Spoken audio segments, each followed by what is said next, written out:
Right now, somewhere behind your ribs, your heart rate just ticked up half a beat. You didn't do anything.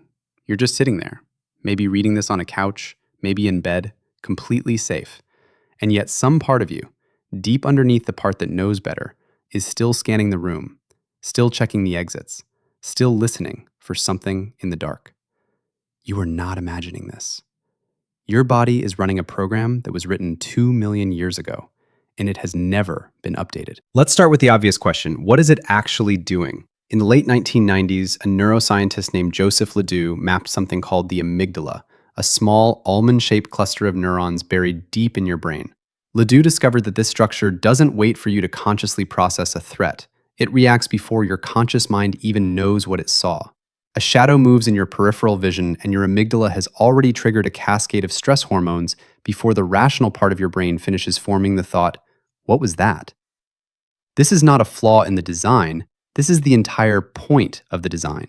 For most of human history, the animals that hesitated to think it over were the animals that got eaten. But here's where it gets strange. Because the predators are gone.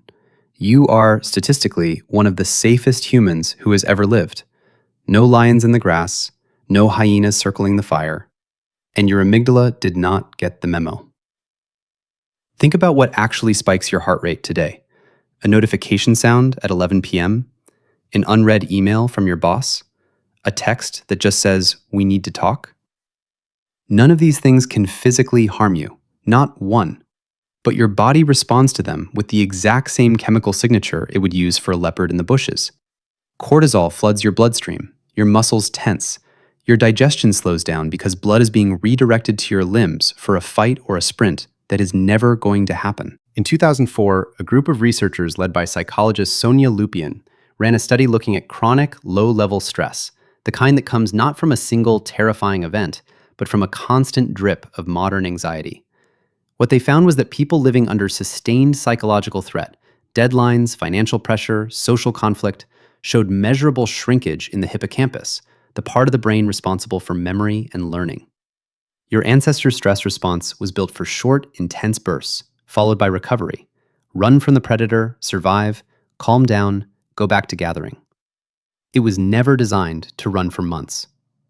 It was never designed for a Tuesday. So why hasn't evolution caught up? This is the part that surprises most people. Evolution isn't fast. It isn't responsive. It doesn't notice that the world changed. A trait only gets selected out over thousands of generations, and civilization is, in evolutionary terms, something that happened 5 minutes ago. Agriculture is about 12,000 years old. Cities are younger than that. The internet is younger still. Your nervous system is running software written across 2 million years of a world with claws and fangs in it, and it is trying to interpret Slack messages using the same code.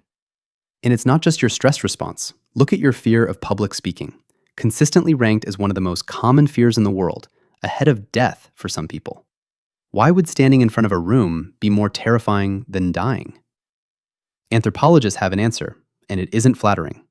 For 300,000 years, humans lived in tribes of maybe 50 to 150 people. Your survival depended entirely on your standing within that group. If the group turned on you, mocked you, cast you out, you didn't just lose your reputation, you lost access to food, protection, and mates. Being watched and judged by a group used to be a genuine survival threat. Your amygdala still treats it that way, which is why your palms sweat before a presentation to 12 coworkers who cannot, in any real sense, banish you from anything. Now here's where it gets even stranger. Because your body isn't just reacting to danger that isn't there, it's also failing to recognize danger that actually is there because it doesn't look like a predator.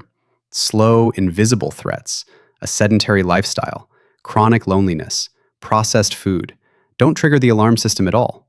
Your amygdala is exquisitely tuned to detect a sudden movement or a raised voice. It is almost completely blind to the slow accumulation of a health condition that develops over 20 years. Nothing about sitting at a desk for 8 hours feels dangerous in the moment, so nothing in your ancient wiring flags it.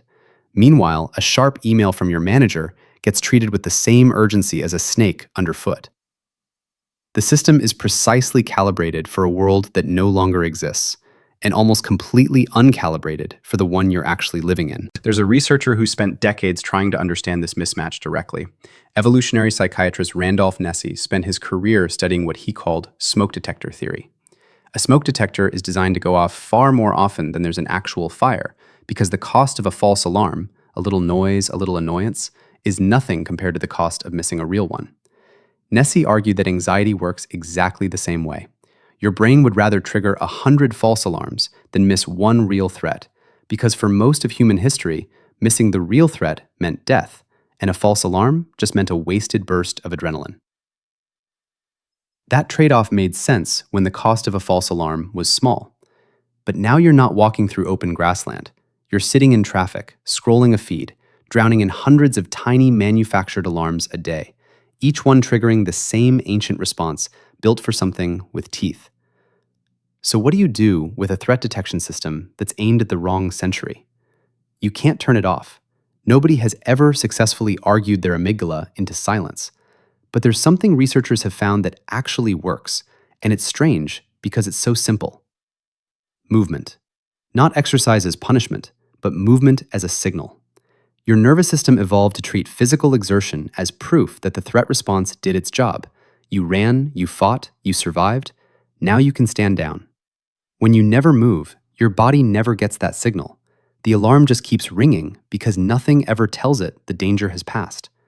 This is why a walk outside can quiet a racing mind faster than trying to think your way out of it.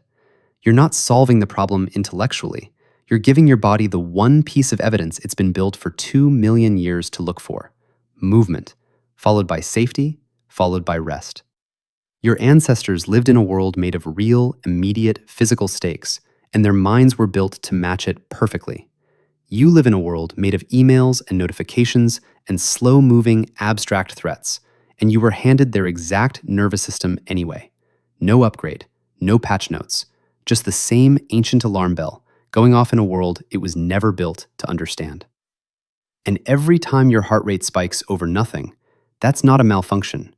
That's 2 million years of survival, doing exactly what it was designed to do, in the only body it has ever known.